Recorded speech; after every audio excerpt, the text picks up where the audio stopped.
Jumpa lagi di Jadul TV. Ya, yang di samping saya ini ini adalah kamera dari Sony yang dirancang untuk para konten kreator. Dia udah pakai sensor baru yang sama dengan Sony FX30 yang Pro itu dan yang A6700 juga ya. Ya, perekamannya udah bisa 10 bit, bisa 4K 60 oversampling dari 5,6K. Mikrofonnya spesial, keren banget. Sudah ada menu vertikal seperti ini nih ya, dan banyak peningkatan dibandingkan ZV-E10 yang sebelumnya. Seperti baterai baru yang lebih besar daripada ZV-E10. Tapi uniknya Sony mengatakan bahwa yang satu ini sebenarnya bukan pengganti ZV-E10. Selain itu, dengan segala peningkatan ini harganya tetap lebih terjangkau dibandingkan A6700 loh. Oke, mari kita langsung bahas saja si ZV-E10 Mark II ini dengan perspektif konten kreator tentunya.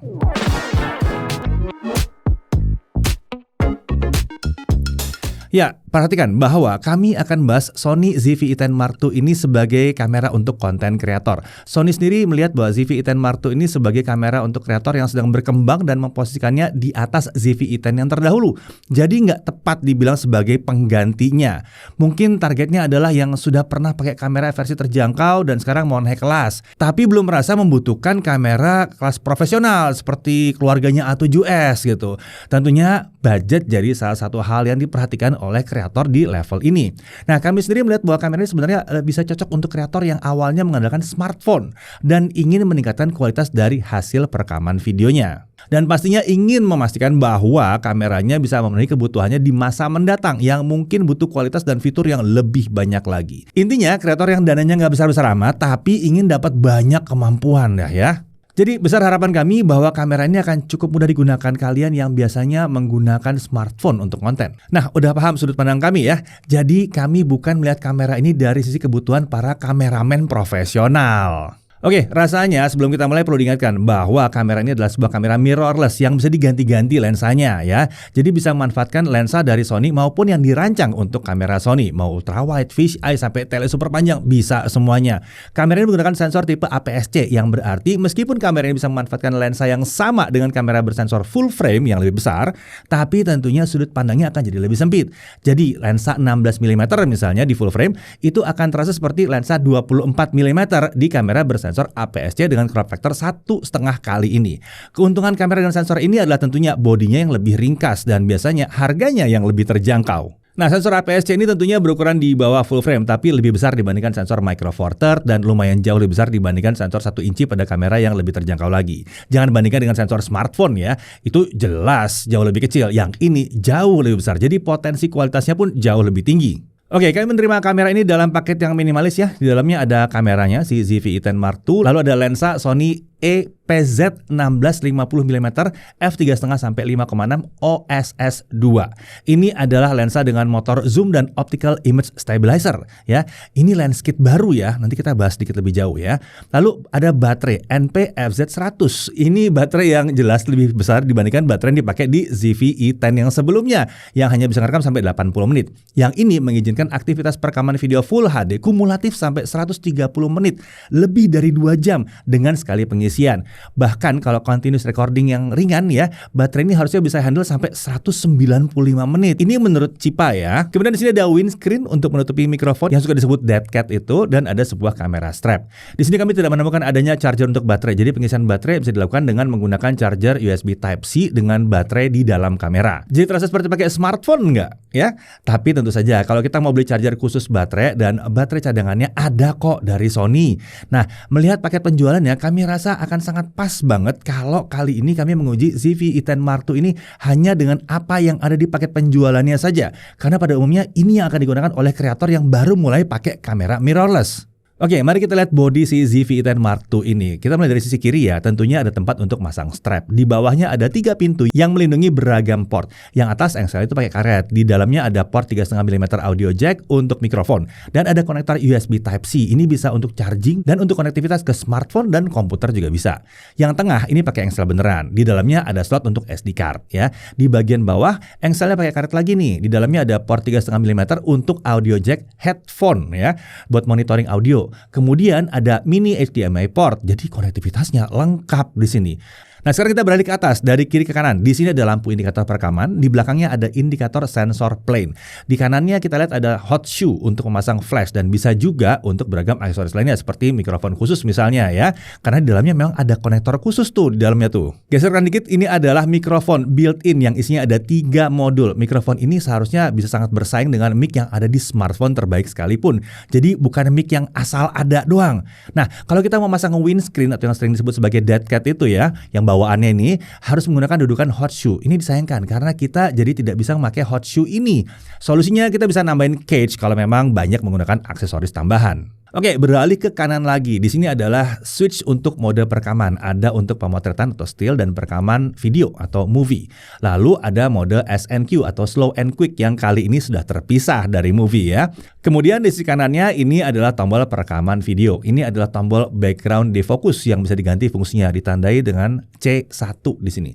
Di bagian belakang atas ada control dial untuk pengaturan fungsi perekaman. Di bagian paling depan ini adalah tombol shutter kamera. Di sisi kanannya ada switch on off dan di depannya ada rocker untuk zoom pada lensa. Untuk yang satu ini kami sedikit berharap ada fungsi pengunci atau dibuat tidak terlalu mudah tersenggol dengan tidak sengaja ya. Karena beberapa kali kami tidak sengaja mengubah pengaturan zoom saat sedang melakukan komposisi objek. Nah, grip pada kamera ini terasa sangat menyenangkan ya, besar dan mudah handlingnya. Ini salah satu peningkatan dibandingkan ZV E10.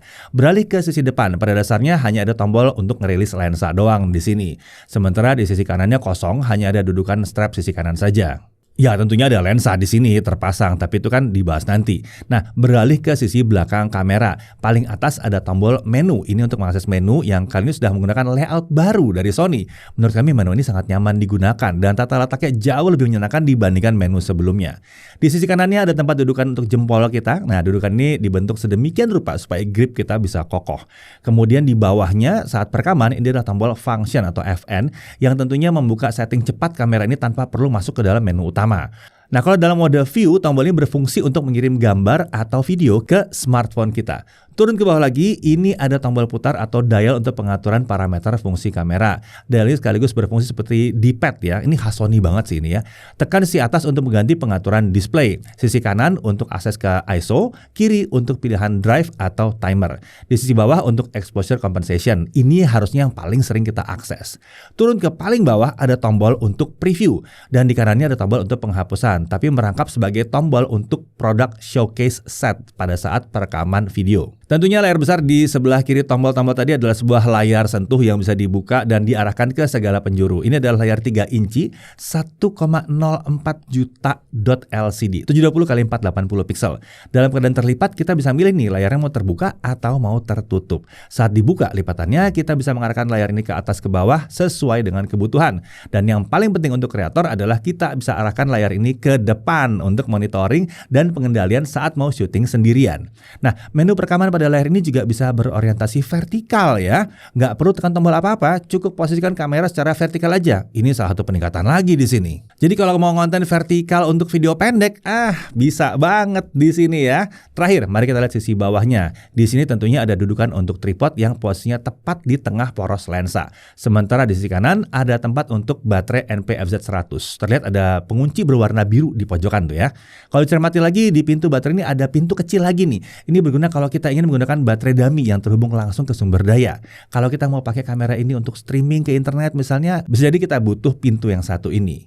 Oke, sekarang kita bahas lensa barunya. Pasangannya nih, ini adalah lensa IPZ 1650 3,5 sampai 5,6 OSS2 atau OSS Mark II ya. Singkatnya ini adalah lensa mungil ringan terjangkau yang pas banget untuk bodi kamera yang mungil seperti ZV E10 Mark II ini. Lensa ini dirancang spesial untuk kamera Sony bersensor APS-C. Mountingnya tentunya E-mount. 1650 untuk APS-C Sony berarti dia ekuivalen dengan 24 sampai 75 mm untuk kamera full frame. Tentunya kalau lensa ini dipasang di kamera full frame akan jadi vignetting ya. Nah, untuk bobotnya ini hanya 107 gram, ringan banget sih. Saat kamera dimatikan, panjangnya itu hanya sekitar 3 cm atau 31,3 mm. Ada nama OSS yang berarti dia sudah punya optical image stabilizer dalamnya ya. Tentunya ini dirancang untuk bekerja sama dengan stabilizer yang ada di bodi kamera termasuk active mode dari steady shot-nya Sony. Keunggulan barunya ada di kemampuan menjalankan autofocus saat proses zooming. Ini tentunya akan berguna ya kalau kita sedang perekaman video. Kemudian dia juga punya fitur breathing compensation yang tentunya kalau dipadukan dengan kamera yang mendukung. Untuk membuat lensa ini jadi ringkas, Sony gunakan 4 elemen aspherical dan untuk kualitas yang lebih tinggi, lensa ini memiliki 1 elemen ED atau extra low dispersion glass. Jarak minimum fokusnya adalah 25 cm pada saat setting 16 mm dan 30 cm saat disetting 50 mm. Pengendalian lensa ini menggunakan motor elektrik atau motor listrik. Sebuah lever atau slider di sisi kiri berfungsi untuk pengaturan zoom. Sementara ring besarnya bisa untuk fokus manual, tapi bisa juga diprogram untuk zoom agar lebih akurat lagi. Ya, lensa ini juga bisa menggunakan filter. Ini ukurannya di 40,5 mm. Untuk aperture blade-nya ada 7 bentuknya circular. Ya, ini memang cukup standar untuk sebuah lensa kelas terjangkau. Oke, sekarang kita masuk ke penggunaan. Oke, ini menarik ya. Pertama kali kita menghidupkan kamera ini, kita diminta untuk download aplikasi Creators App pada smartphone untuk dihubungkan ke kamera. Setelah instalasi dan mengikuti arahan di smartphone kita akan sampai ke pilihan untuk pengaturan waktu dan ada juga untuk pengaturan limit suhu. Kita punya pilihan untuk menggunakan limit yang lebih tinggi atau limit yang standar. Kalau kita sering merekam dengan 4K dengan durasi yang panjang, saran kami gunakan limit yang lebih tinggi. Dalam pengujian ini kami menggunakan limit standar aja. Nah, sekarang smartphone dan kamera akan terhubung via Bluetooth. Jadi kita dapat dengan mudah melakukan transfer foto dan video dari kamera ke smartphone. Kita punya 2 pilihan, bisa pakai kabel atau pakai WiFi. Jika memungkinkan, kami akan pilih pakai kabel ya. Transfer data via kabel akan lebih cepat dibandingkan via WiFi tentunya. Tapi WiFi akan lebih mudah jika kita akan melakukan transfer di jalan tanpa menggunakan kabel. Oke, kembali ke kameranya. Melihat ke arah layar, kameranya memang tidak memiliki tombol sebanyak kamera kelas profesional atau yang semi pro sekalipun.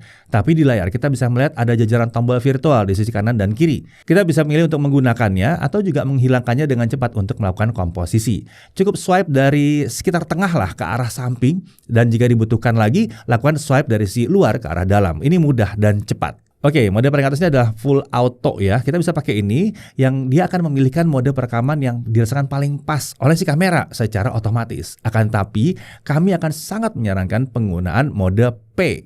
Dengan mode P ini, pengendalian tetap otomatis secara default, tapi akan banyak opsi yang bisa kita atur dengan mudah. Di sini kami memilih menggunakan menu cepat di sisi atas setelah menekan tombol menu. Untuk pemula, bahkan untuk kami, hal pertama yang perlu diatur itu biasanya adalah opsi frame rate dan resolusi gambar. Di sini kami akan menggunakan 30 fps, kemudian kita pakai mode 4K dengan bitrate rendah. Karena setting terendah pun sebetulnya udah lebih tinggi dibandingkan bitrate yang disarankan oleh YouTube. Ya, kita mau pakai buat YouTube soalnya. Sementara itu, untuk kebutuhan perekaman video pendek, kita bisa milih opsi HD atau 1080p dengan frame rate di 60 fps. Jadi kita pakai di vertikal aja tuh, 60 fps, 1080p udah cukup banget. Tentu saja pilihan yang lain ada yang lebih tinggi, ada opsi untuk 4K yang interlace dan ada juga 4K 422 atau 422 yang 10 bit ada. Pilihan 10 bit ini akan berguna kalau kita menginginkan hasil video tertinggi, mudah diedit secara profesional dan ini pakai format S-Log. Tapi kalau kita pakai 10 bit ini, smartphone akan kesulitan mengolah file ini, bahkan membacanya pun sulit ya. Selain itu, ukuran pun jadi lebih besar.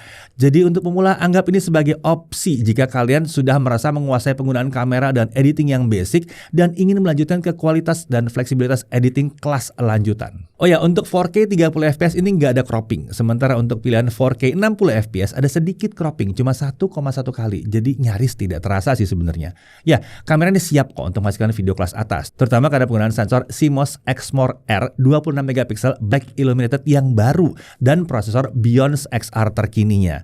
Oke, sekarang mari kita beralih ke pengaturan creative look. Ya, memang dengan perekaman S-Log kita udah bisa pakai LUT kita sendiri untuk memperoleh profil warna yang sesuai dengan kebutuhan spesifik kita. Tapi untuk pemula, Creative Look adalah pilihan yang tepat untuk mengawali proses pembelajaran. Dalam Creative Look ini ada 10 preset yang 8 diantaranya bisa kita tuning ulang sesuai dengan kebutuhan dan ada 6 user custom preset juga. Secara default, setting yang kita gunakan adalah ST atau standar. Ini adalah setting yang biasa digunakan di awal ya. Tapi kami akan sangat menyarankan untuk bereksperimen dengan 10 pilihan lain yang tersedia. Opsi VV atau Vivid ini akan cocok untuk menampilkan warna dengan kontras tinggi. Sementara VV2 adalah versi serupa yang menampilkan kecerahannya lebih tinggi juga. Ini bisa cocok untuk perekaman siap pakai untuk sosial media misalnya. Kita juga bisa pilih NT atau neutral ya jika ingin hasil dengan saturasi warna yang lebih rendah gitu.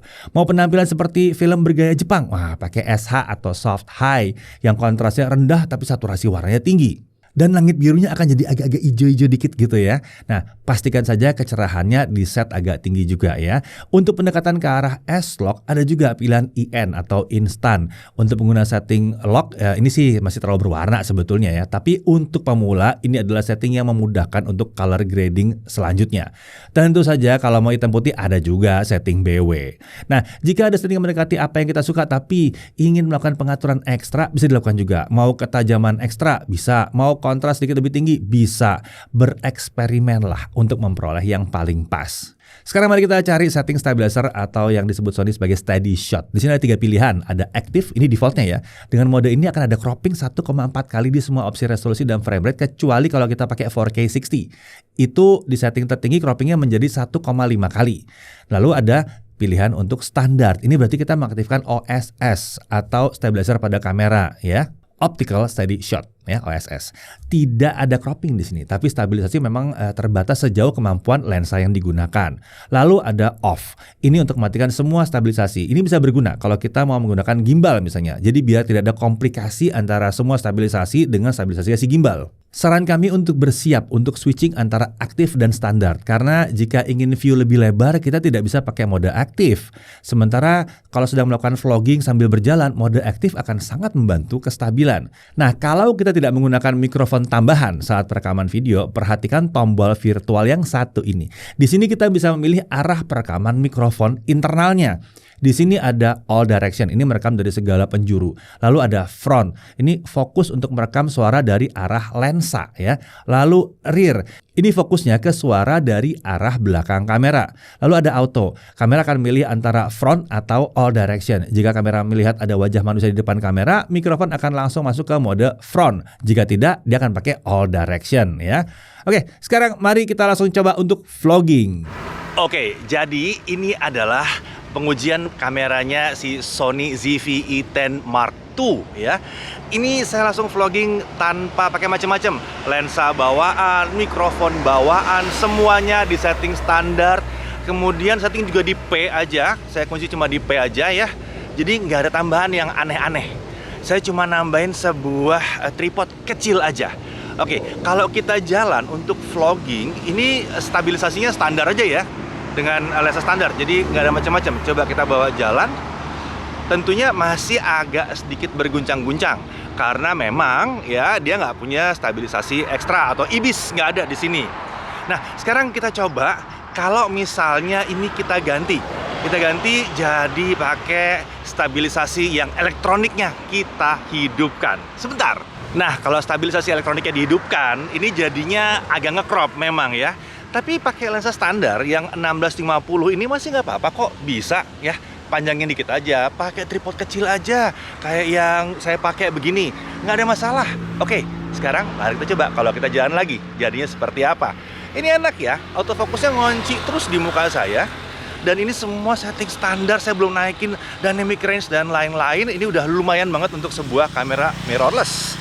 Biasanya kan kalau handphone memang ini langsung jadi gelap di belakangnya, langsung jadi keluar semua warnanya. Tapi ini enggak, ini natural aja kayak begini. Cuma bisa dilihat bahwa dynamic range-nya ini lumayan luas. Walaupun sebetulnya masih bisa dibuat lebih luas lagi. Oke, kalau saya muter terus saya jalan lagi gimana? Masih asik juga, iya. Dan exposure di muka saya juga tetap masih oke. Dan suara bagaimana? Nah, kalau suara ini mikrofonnya saya arahkan ke saya. Jadi secara digital bisa disetting mikrofonnya mau ke arah mana? Ke arah sini depan, ke arah belakang kalau misalnya saya handling dari belakang, atau mau omni semuanya masuk, atau mau otomatis. Kalau ini saya bikin manual ke arah saya aja langsung supaya lebih pasti ya arahnya arah depan. Oke, tulis di kolom komentar kualitas suaranya seperti apa. Ini nggak diedit sama sekali kualitas suaranya. By the way, settingan dari 4K 30 fps dan ini bukan di kualitas yang paling tinggi, enggak. Saya setting di yang biasa aja. Jadi belum sampai yang paling maksimum. Kenapa? Karena umumnya vlogger akan melakukan hal ini.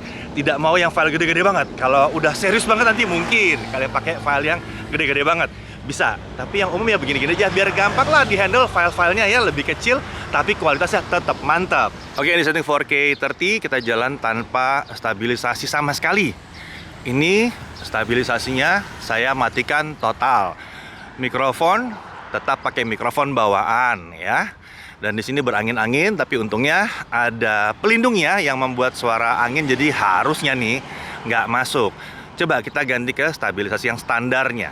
Nah, ini udah pakai standar steady shot ya, di 4K 30 fps. Standar steady shot. Hasilnya kurang lebih seperti ini. Ini masih ada stabilisasi tapi belum yang paling hebat lah di sini. Terutama karena memang tidak ada in-body image stabilizer di sini ya. Oke, sekarang mari kita hidupkan stabilisasi yang steady shot yang paling mantap itu. Nah, ini namanya steady shotnya diaktif. Coba kita jalan lagi. Diaktif, jadinya seperti ini. Tadi waktu saya liatin muka saya ala-ala vlogger begitu, itu juga aktif ya. Nah, ini kalau ngeliat ke depan sambil jalan, hasilnya seperti ini. Gimana? Cukup stabil nggak tuh? Lumayan kan? Apa? Stabilisasinya mau dites sambil lari? Boleh, kita coba sambil lari. Ya, ngerjain gue banget sih sambil lari. Tapi ya udahlah. Untung gue masih bisa lari, dikit-dikit ya. Jadinya pasti seperti ini. Ini gue pasti dilihatin orang-orang sekitar gue, rasanya aneh banget ada orang lari-lari tengah siang bolong. Tapi ya, begini hasilnya kalau dibawa sambil lari. Gimana? Jangan lama-lama, ntar gue kuyup nih. Ya gitu ya. Stabilisasi versi aktifnya kalau dibawa lari-lari. Kalau larinya ke arah depan gimana bang? Ya udah cobain nih, larinya ke arah depan nih. Nih, gue sambil lari ya. Ini sama sekali nggak sama sekali nggak dibuat-buat. Sambil lari aja. Ini guncang-guncang parah nih harusnya nih. Lumayan lah. Dikit lagi. Namanya juga olahraga. Aduh, raga panas-panas. Gimana menurut kalian kestabilannya? Oke, mari kita coba zoomnya ya. Ini yang paling lebar. Ini paling lebar.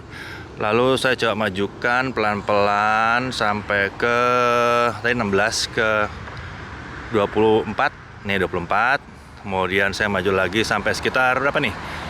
35 ya, 35 mili.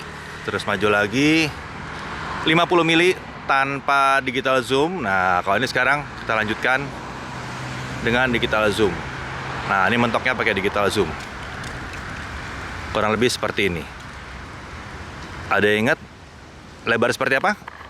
Nah, 16 milinya seperti ini. Gimana? Lumayan ya. Ini lensa standar bawaannya aja. Oke, kita mau coba ambil bunga yang satu ini. Kita majuin aja fokusnya. Nah, terus ini maksimum kalau pakai optical. Masih bisa maju dikit pakai digital. Jadi kurang lebih seperti ini. Gimana? Lumayan nggak tuh? Kalau kurang puas ya balik ke opticalnya aja yang paling banyak sekitar segini. Detailnya lumayan ya. Masih ingat? Nah, aslinya segini nih. Oke, ini 4K 60 fps ya. Dan ini bukan setting tertingginya, masih di 8 bit aja. Karena ya vlogger rata-rata pakai ada 8 bit aja. 10 bit agak ribet ngeditnya ya. Kita pakai 8 bit aja, yang standar-standar aja. Dan ini agak sedikit nge-crop memang ketimbang 4K 30 fps.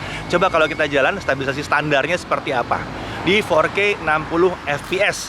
Mungkin kalian nggak bisa lihat 60 fps ya, tapi nggak apa-apa. Paling nggak kalian kestabilannya seperti apa. Kalau saya pegang, ini saya pegang tangan satu aja nih, tangan satu ya. Tangan satu doang saya pakainya. Oke, sekarang coba kita aktifkan yang aktifnya ya. Ya, ini 4K 60 fps dengan steady shot di aktif. Hasilnya adalah kurang lebih seperti ini kalau dipakai buat jalan. 4K 60 fps, stabilisasi di aktif. Sedikit nge-crop tapi dengan tripod kecil aja udah beres kok, nggak masalah. Masa modal tripod kecil doang beres? Vlogger juga rata-rata bawa tripod kecil, ya nggak? Jadi saya bingung, nggak habis pikir kalau banyak yang protes dengan 1650 ini. Sorry ya kalau berisik, tapi ya kenyataannya emang seperti itu. Kalau di pinggir jalan ya pasti berisik, ya nggak? Oke, kita kembali lagi. Ya, kita balik lagi ke 4K 30 fps. Semua masih auto, dari tadi semuanya auto. Ini kalau dalam kondisi terang seperti ini, oke?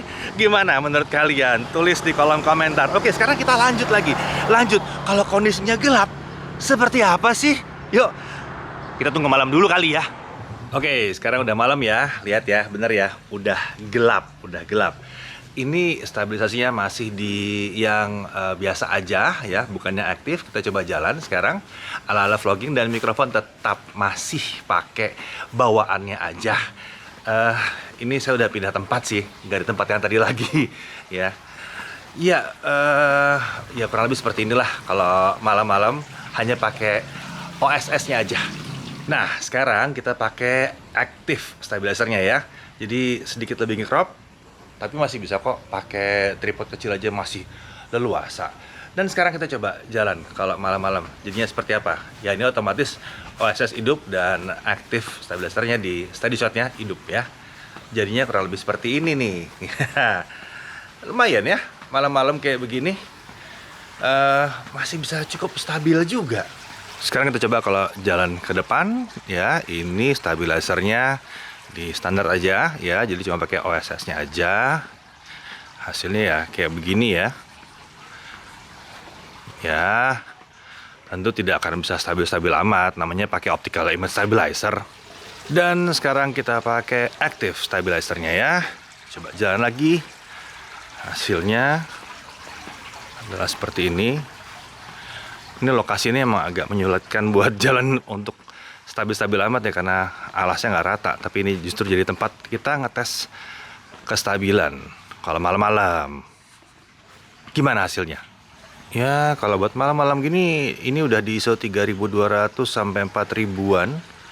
Hasilnya masih lumayan nih detailnya nih ya. Ya namanya juga sensor Sony yang baru. Sementara ini di ISO 6400. Ya Mas bisa lihat bahwa lumayan juga hasilnya nih. Bagaimana menurut kalian? Detail masih oke ya, walaupun ISO-nya lumayan tinggi. Oke, sekarang kita coba kalau kita naik tangga seperti apa. Ini stabilizernya di aktif. Jadi begitu ya, naik tangga malam-malam. Saat belok, naik lagi. Ya, kurang lebih seperti itu kalau dibawa naik tangga.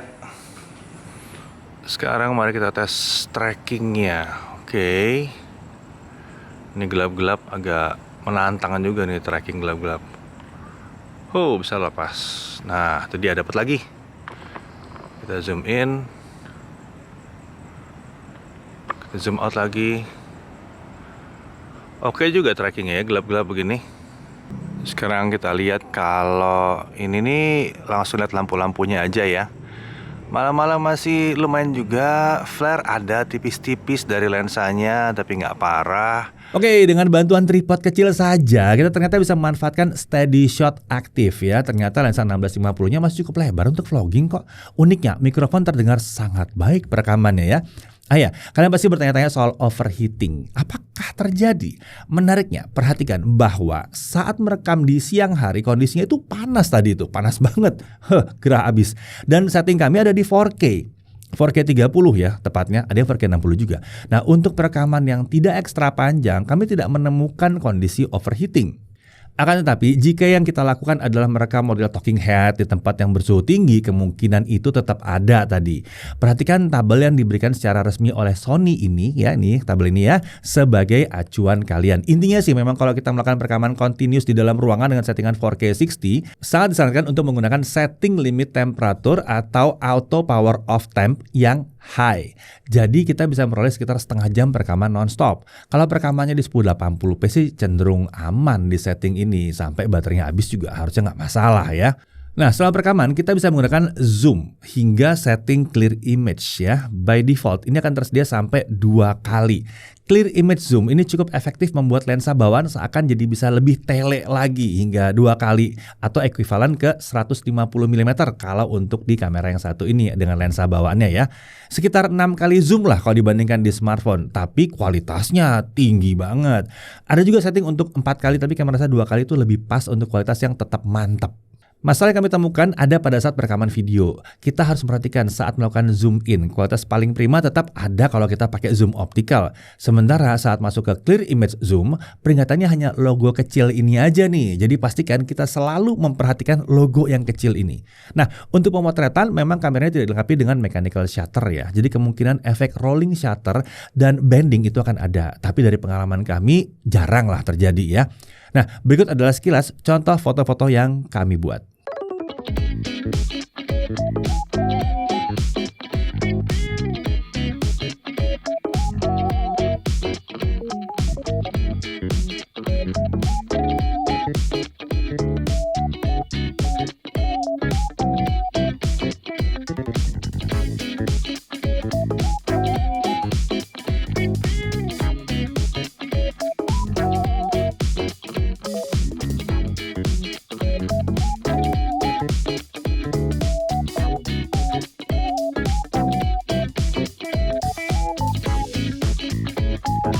Nah, di sini kami lihat bahwa lensanya ternyata cukup baik detailnya. Perhatikan foto daun ini.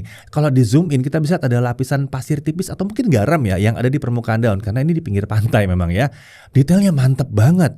Perhatikan juga foto bunga ini. Kalau kita zoom in lagi masih terlihat detail yang tinggi dan ini di zoom ini pakai software ya.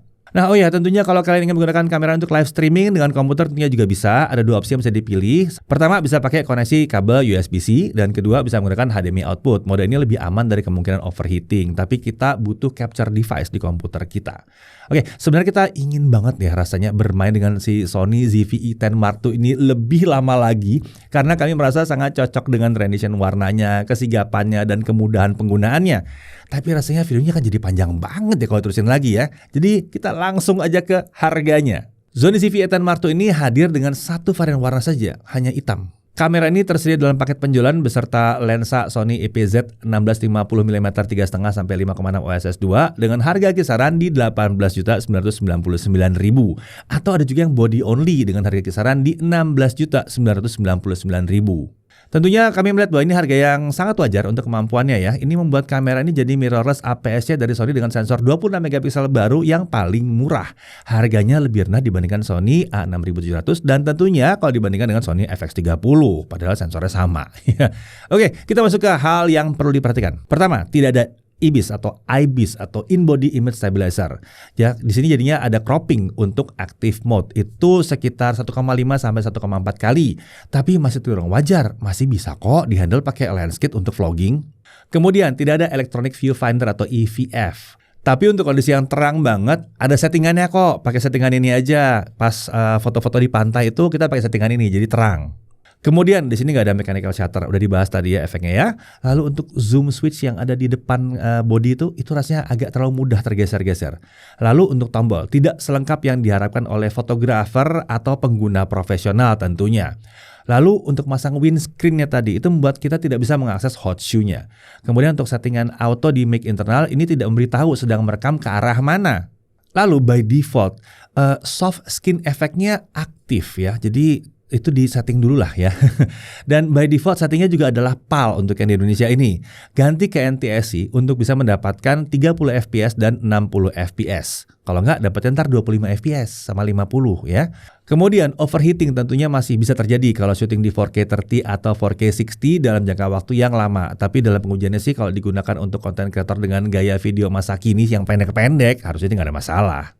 Lalu, baterai baru yang lebih besar membuat bodi kamera ini jadi sedikit lebih berat dibandingkan ZV-E10 kalau dihitung dengan baterainya ya. Tapi akan tetap lebih ringan dibandingkan ZV-E1, FX30 dan A6700.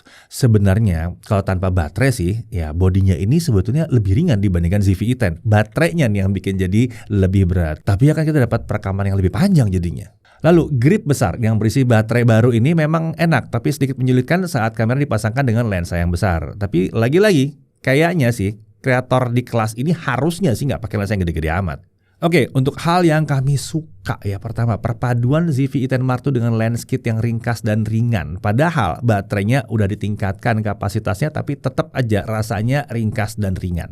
Lalu kualitas hasil foto dan videonya ini berkelas. Bahkan kalau kita pakai lens kit bawaannya juga masih mantap. Tentunya ini karena sensor baru yang sama dengan FX30 atau FX30 dan A6700. Gripnya ini lebih besar membuat pengendalian jadi lebih nyaman. Lalu pengoperasiannya itu dirancang untuk kreator yang baru beralih ke smartphone. Ya, dibuat sederhana bahkan tanpa banyak tombol. Lalu sudah ada menu perekaman vertikal untuk konten video yang populer banget itu. Lalu kalau mau rekam video horizontal tapi ingin memastikan bisa dipakai untuk vertikal, tersedia guide aspect marker. Wah, ini penting banget nih ya. Jadi enak tuh, kita bisa ngerekam ya taruh di 4K aja tapi kita masih bisa jagain terus tuh. Oh, nanti kalau saya mau crop tuh jadinya begini. Bisa. Lalu dia udah punya touchscreen bahkan untuk menu, jadi lebih mudah aja pengoperasiannya buat kalian-kalian yang nggak hafal tombol-tombol yang terlalu rumit. Dan menu pun udah lebih mudah dipahami yang sekarang ini. Daya tahan baterai juga jauh lebih baik dibandingkan ZV-E10 karena penggunaan baterai yang baru. Sudah bisa rekam 4K 60 dengan perekaman 422 atau 422 10 bit ya. Jika dibutuhkan kita bisa import LUT dan ada pengaturan sign tone juga. Untuk pemula, parameter Creative Look akan jadi acuan yang sangat baik nih di sini untuk pengaturan hasil foto dan video. Lalu untuk perekaman 4K 60 ini udah oversampling dari 5,6K dan 4K 30 fps itu ngambilnya bahkan dari 6K atau 6K. Lalu minim cropping untuk 4K 60 dan tidak ada cropping di 4K 30 fps. Lalu sensor barunya ini membawa kemampuan autofocus yang baru juga. Titik fokus jadi lebih banyak, lebih sensitif di kondisi gelap juga ya. Clear image zoom. Nah, ini juga cukup efektif membuat lensa bawaan seakan jadi bisa lebih tele ya. Menu dan tombol juga sangat bisa di custom atau disesuaikan dengan kebutuhan personal kita. Saran kami sih pakai dulu dalam kondisi standar aja ya. Setelah nyaman baru disesuaikan supaya lebih nyaman lagi nantinya. Mau dipakai jadi webcam ini juga bisa banget. Konektornya juga lengkap untuk mic eksternal, headphone monitor dan ada semuanya lah di situ ya. Opsi lensanya sangat banyak. Bisa pakai lensa full frame Sony juga bisa ya. Bahkan lensa third party-nya juga banyak pilihannya. Lalu aksesoris yang mendukung kamera Sony itu umumnya akan sangat mudah ditemukan dan ada banyak ragamnya. Dan yang terakhir harganya terasa sangat pantas untuk kemampuan yang ditawarkannya. Nah, pertanyaannya, kamera ini untuk siapa? Menurut kami ini adalah kamera yang pantas untuk para kreator yang ingin meningkatkan kualitas hasil perekaman dan sebelumnya pakai smartphone kelas flagship. Ya, ada juga kamera yang rasanya kurang lengkap aja fiturnya ya, sampai kami sering bilang, udahlah pakai smartphone kelas flagship aja lah ya. Kalau yang ini enggak ya. Yang satu ini terasa pas untuk upgrade. Harganya nggak setinggi A6700, tapi kemampuannya jelas jauh lebih baik dibandingkan sebuah smartphone dan fiturnya ini segudang. Kalau kedepannya butuh upgrade mudah sekali, tambahkan lensa dan aksesoris lainnya, serta tentunya pelajari fungsi advance dari kamera ini seperti pakai S-Lock dan fitur-fitur lainnya. Nah, untuk kalian yang butuh kamera kedua atau sebagai backup untuk nemenin FX30 atau A6700 ini juga harusnya cocok ya, karena lebih murah, lebih ringan, tapi pada dasarnya pakai sensor yang sama. Jadi seharusnya karakternya nggak akan jauh berbeda. Kemudian tentunya untuk yang membutuhkan kamera bertubuh kecil dan ringan, ini juga cocok. Ya, Sony ZV-E10 Mark II ini memang bukan dirancang untuk kamera utama para profesional di bidang fotografi maupun videografi. Tapi kamera ini bisa menjadi awal yang sangat baik untuk kalian yang mempelajari fotografi dan videografi tanpa membuat pusing dalam pengoperasian awalnya. Jadi, jika ini cari adalah kamera dengan fitur yang cukup lengkap, terutama untuk kreator masa kini ya, tapi pengoperasiannya harus mudah dan bisa membawa kalian naik kelas di kemudian hari, rasanya Sony ZV-E10 Mark II ini adalah pilihan yang sangat logis. Saya Deddy Irfan, Jaga TV. Bentar. Sadar nggak kalian bahwa video ini dibuat dengan Sony ZV-E10 Mark II? Dan sejujurnya dari awal tadi sampai habis itu satu kali take. Ya ada potongan-potongan lah ya. Tapi sekitar berapa menit ini? Ini 34 menit ya. Sebelum dipotong ini 34 menit. Dan nggak putus tuh. Nggak overheat tuh, ya settingan kita emang cuma 1080p 30 fps, tapi berarti nggak perlu terlalu takut ya. Suhu ruangan ini sekitar 26 derajat Celcius dan masih aman-aman aja. Oke? Jadi nggak usah takut sama overheat terlalu banyak lah ya. Kalau talking head kayak gini masih bisa kok kalau dalam ruangan.